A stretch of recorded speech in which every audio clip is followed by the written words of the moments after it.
مذاكرة بلا ملل ونشاط بدون تعب، ده عنوان فقرتنا اللي احنا هنحاول ان احنا نحقق المعادلة دي في رمضان، لان الولاد بيذاكروا دلوقتي وفي ناس بيخشوا في امتحانات كمان، وفي نفس الوقت في ناس كان عندها تمرينات رياضية او حتى لو هي ما عندهاش نشاط رياضي بتمارسه، لكن كانوا بيلعبوا وبيحبوا ان هم ينزلوا يركبوا عجل، يلعبوا كورة، يعملوا اي حاجة.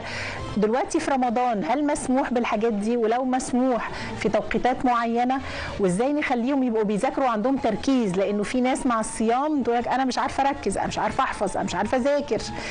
يعني اسئله كتيره جدا انا مش هسالها دلوقتي عشان اسالها لضيوفنا اللي منورينا النهارده. استاذه سهى شوقي كاتبه قصص اطفال، اهلا بيكي يا استاذه سهى. والكابتن عماد غنيم لايف كوتش واستشاري صحه رياضيه وتنميه مهارات، اهلا بيكي. مساء الفل عليك يا اهلا بك استاذه سهى. يعني خلينا في الاول نقول ازاي يبقى عندنا مذاكره بلا احساس بالملل، وان انا مش عارفه اركز، وان انا مش عارفه احفظ، وان انا عايزه انام، وان انا خملان كسلان، لا بعد الفطار، الكلام اللي انت عارفه ان هو بيتداول في بيوتنا كلنا. هو مبدئيا لازم يعني هم يبقوا حاسين ان هم لازم ينظموا وقتهم. يبقى في جدول يومي ان انا كل يوم انا هذاكر من الوقت من كذا لكذا الماده دي. هيبقى في وقت برضو ترفيهي، هقدر اشوف مسلسل لو عايز، هقدر لو هلعب حاجه هعمل كده. يبقى بس التنظيم.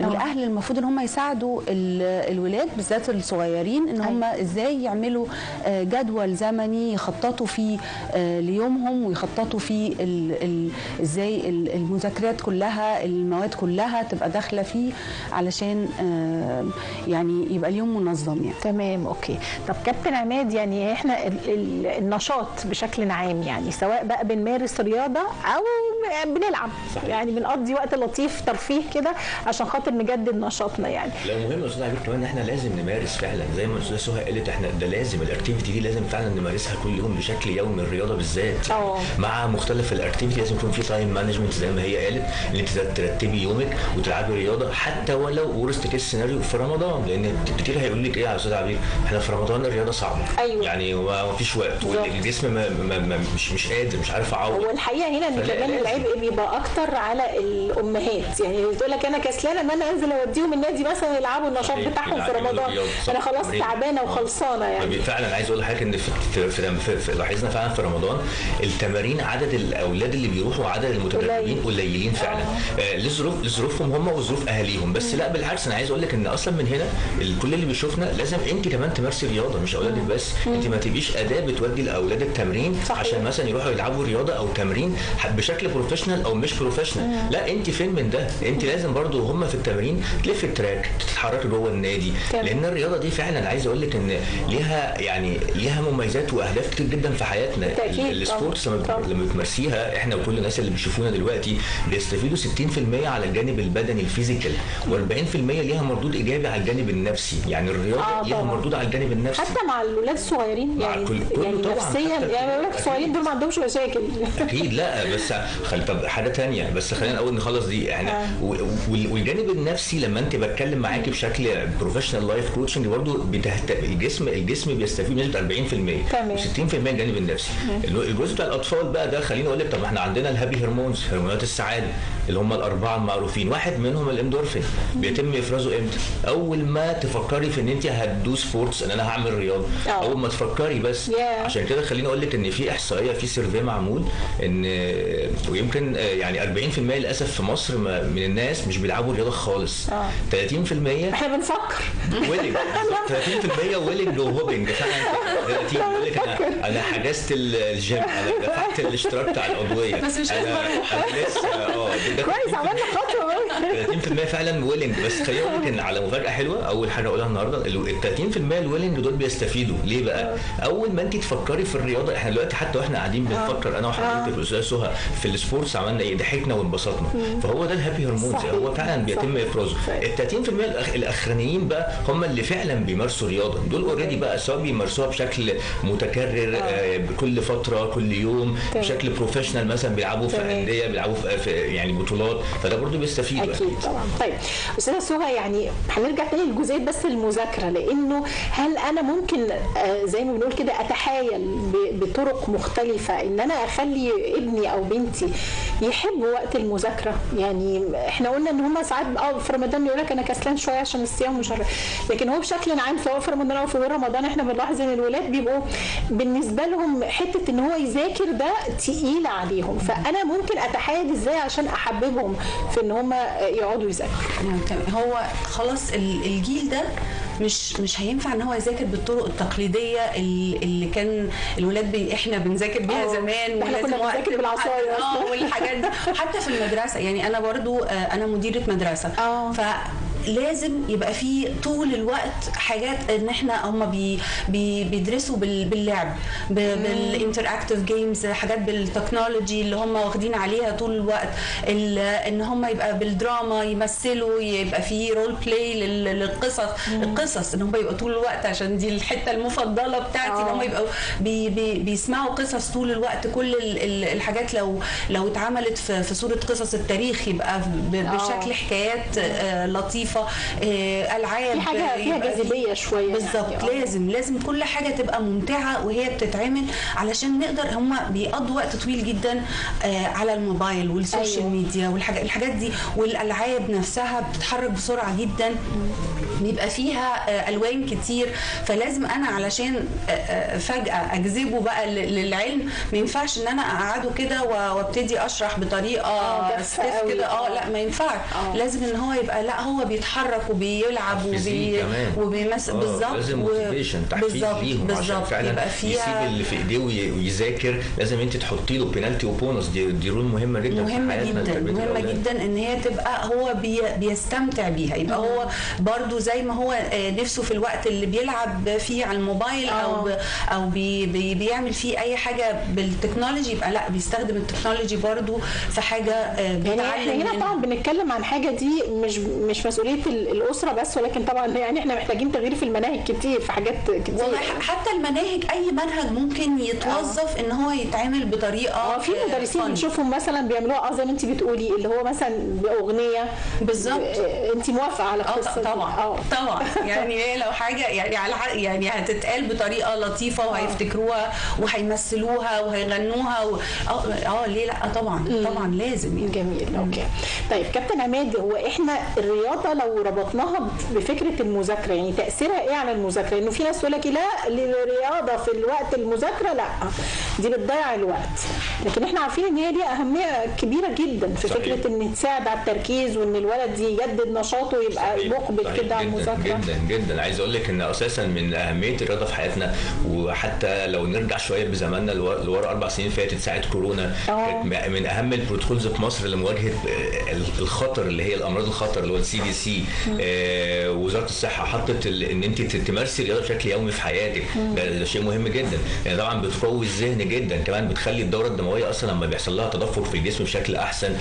بعرف اقاوم الامراض. فبتلاقي دايما الانسان اللي بيمارس رياضه، بصي على الشيب بتاعه كده هتلاقيه فعلا شخص، تلاقيه سمارت، بتلاقيه بيعرف يقاوم الامراض، تلاقيه ذكي جدا. عندنا اولاد كتير عندهم سمنه الحقيقه الصغيرين، اليوم بعيد عن الرياضه. فبالتالي هي رينج او هي حلقه كلها موصوله ببعض. لازم طبعا العب رياضه، حتى ولو قلنا زي من شويه كده بنقول، حتى ولو مع الورست كيس اللي هو في رمضان لازم امارس رياضه، سواء كان قبل الفطار او بعد الفطار. بس خليني اقول لك على حاجه مهمه جدا هي الناس بتنساها، وهي الورمنج اب، اللي هو الاحماء.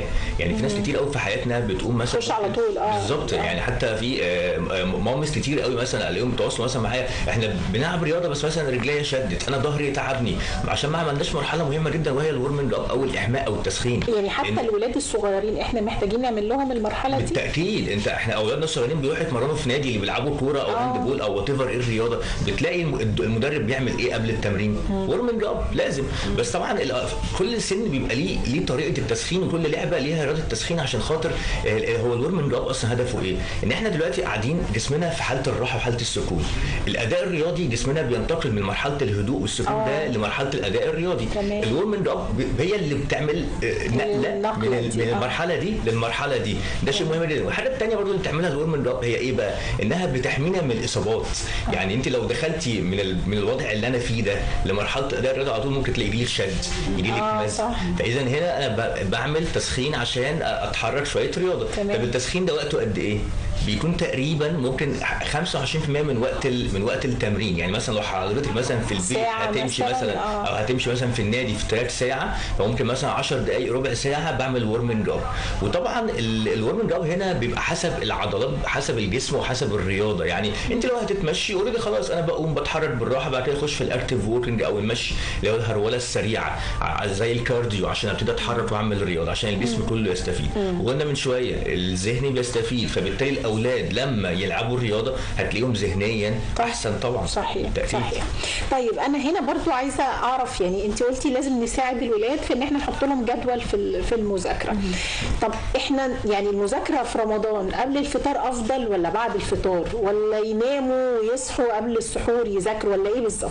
لا هو الجدول هو طبعا بيختلف من شخص لشخص. بس هو انا بشوف ان وقت الصيام ده ممكن يبقى وقت الذهن بيبقى يقظ فيه جدا، ما في يعني عكس الاعتقاد جدا. لان هو لا احنا لما مش بناكل لفتره لا بنبقى مركزين وكل حاجه. ممكن انا بس ده بيعتمد ان انا برضو في وقت بقى الفطار ان انا اكون بدي حاجات يعني اكل صحي وبشرب ميه كتير عشان، ومثلا لو في مكسرات او حاجه تدي طاقه يبقى ده حاجه كويسه.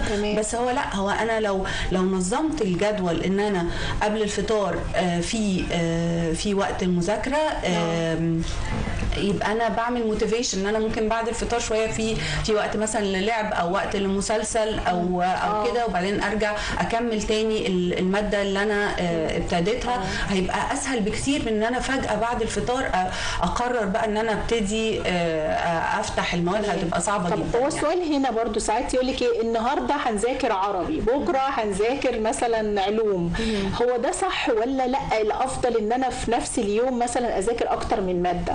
هو على حسب، يعني برضو ممكن تبقى في طبيعه ان انا بقدر ان انا خلاص انا زهقت من دي، فهو اصح حاجه في القعاد على المذاكره اللي هي 25 و5، يعني 25 دقيقه هذاكر وبعدين 5 دقائق هقوم وهمشي وهتحرك وهعمل حاجه، هاكل حاجه يعني كده، وبعدين ما ينفعش ما اقعدش اطول من كده. بس 25 دقيقه دي قليله قوي يعني، بس هعمل حاجه يعني دايما يبقى انا محدده جولز. ما هي انا هقوم 5 دقائق، انا مش هقوم يعني فتره طويله لغايه ما اخلص الجول اللي انا محدداه، وبعديها ممكن اخد بقى بريك اطول شويه ممكن كده. حبيت بقى ان انا افصل بعد البريك الطويل ده بماده تانية، كنت زهقت من دي، حبيت ان انا انترستد في اللي انا بعمله فعايزه اكمل اكتر. فهي ما اقدرش يعني لازم الموضوع يبقى مرن. تمام. يعني ما ينفعش ان انا اقرر لا هو انا لازم ماده في يعني يذاكر اللي هو حبه كمان، يعني ما اجبرهوش انه لا هتذاكر كذا بالظبط، الا لو في امتحان او حاجه انا بضطر انا يعني محتاجه ان انا لا امشي حسب الجدول دلوقتي علشان انا عندي مثلا امتحان او عندي حاجه معينه، او علشان انا اهملت مثلا الماده دي لفتره فانا لازم اديها اهتمام شويه.